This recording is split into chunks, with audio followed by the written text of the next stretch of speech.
Good evening, everyone. Hi, hope you're all keeping really well. Rob back for another fairly quick video. Yeah, this is a thread response. I don't go into a lot of go in for a lot of these days, but this one I thought was quite interesting.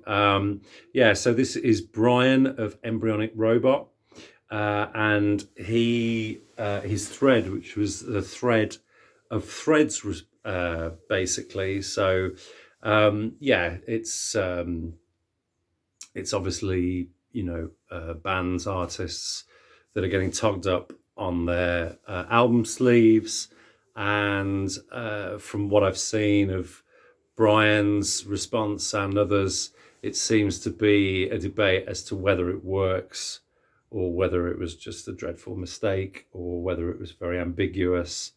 Did it really work? Does it convey the music that's within on the record?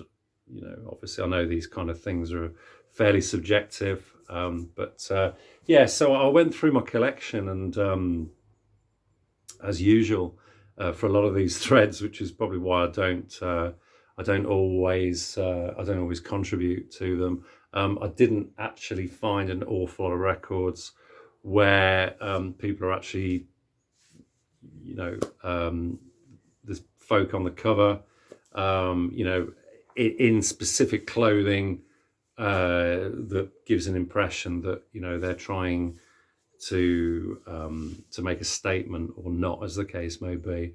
So yeah, they were in quite short supply. So I actually found I've got 7 records here to show, but I've split them up into 2. So the first 3 I'm going to show are where I think the artist's kind of garb is very appropriate for the style of music and what's within. And then the last 4, sorry, it's a bit disjointed, but the last 4 are where it's a little bit confused. Don't think everybody was kind of buying into it. And anyway, but I'll explain that obviously when I get to them. So okay, so these first 3 are where I think that it really works. Okay, so the first album I'm going to show is this one. This is Clocks Are Like People by a sort of neo-prog band Circulus. Okay, I remember when I first kind of spied this sleeve, particularly this guy here. It reminded me a bit of kind of Gordon Murray puppetry from sort of Camberwick Green, etc. Those in the UK would know what I mean by that, or those of a certain age. Anywhere else in the world, they'll be looking at the screen in utter bewilderment at that statement. So, but yeah, so.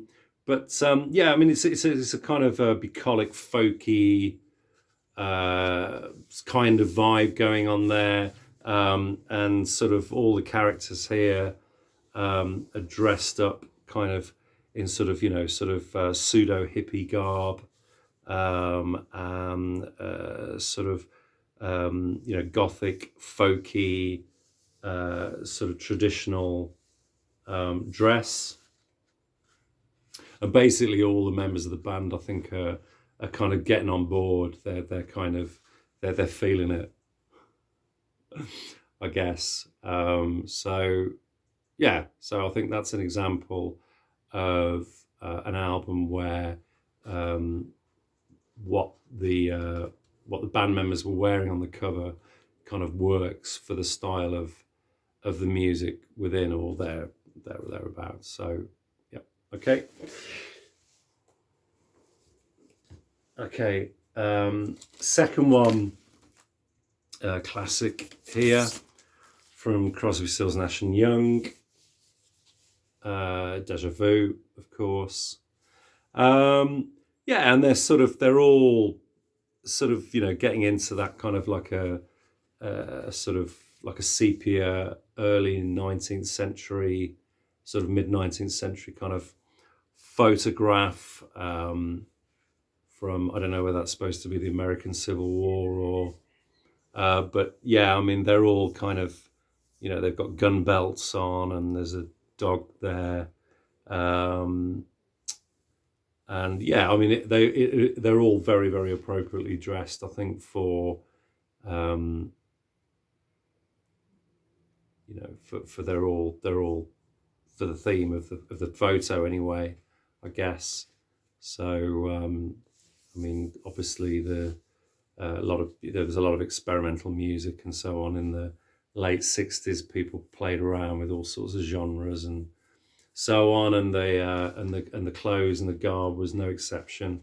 To sort of people mixing it up and so on. But yeah, again, there's a lot of consistency there. The black and white photo is kind of quite romantic. It's quite sort of romanticizes it. It looks authentic, and yeah, I think that just really, really works. So,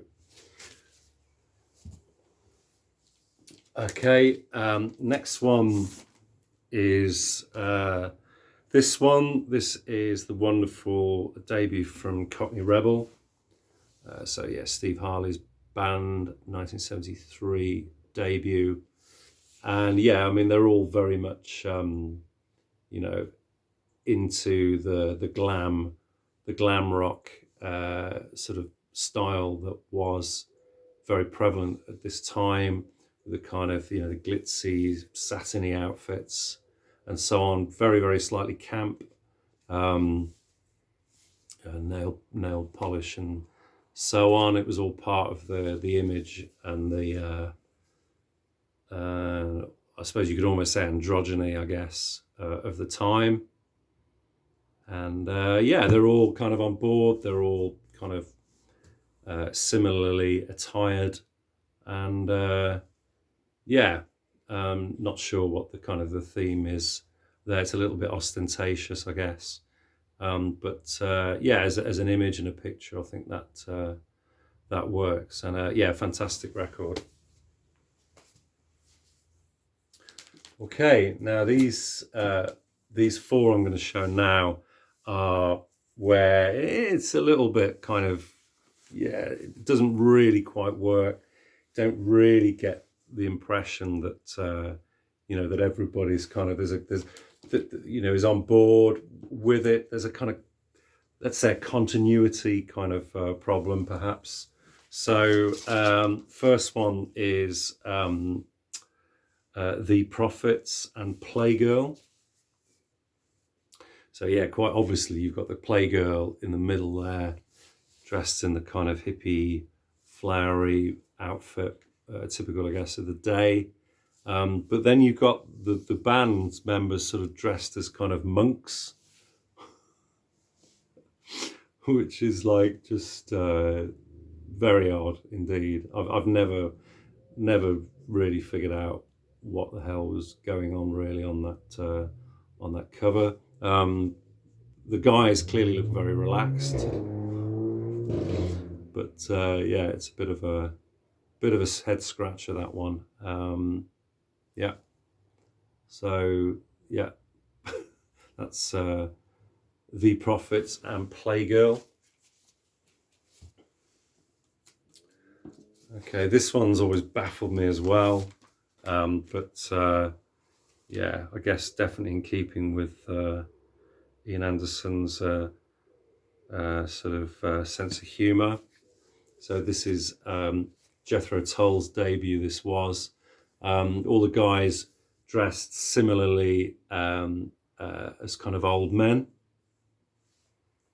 and sort of in the sort of wooded scene, although I'm pretty sure that's a backdrop. You've got kind of the dogs, hunting dogs maybe here, with kind of furs and things hanging around. I don't know, maybe the spoils of the hunting or whatever. And yeah, it's all a bit odd, really. I mean, obviously you've got the rear cover. This was, yeah, that's a fishbone. This was alive. I get that. Get the joke there. But yeah, the kind of the cover's a bit ambiguous, put it that way. So yeah.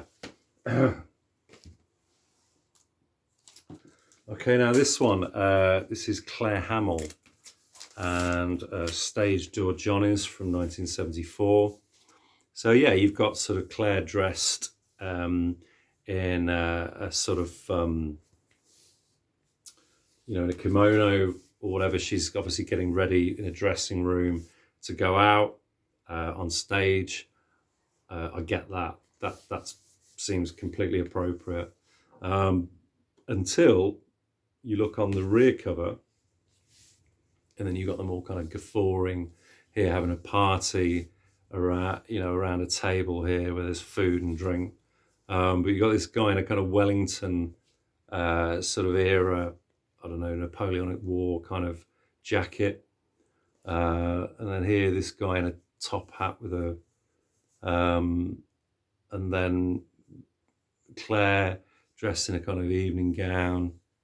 And yeah, I don't know. It's just all a bit, a bit confused. I don't know. I guess that was the before the gig, and that's obviously after the gig, I guess. But yeah, a bit confused with the togs there. All a bit strange. Doesn't sort of fit at all with the theme on the front cover, which is very pensive and so on. But there you go.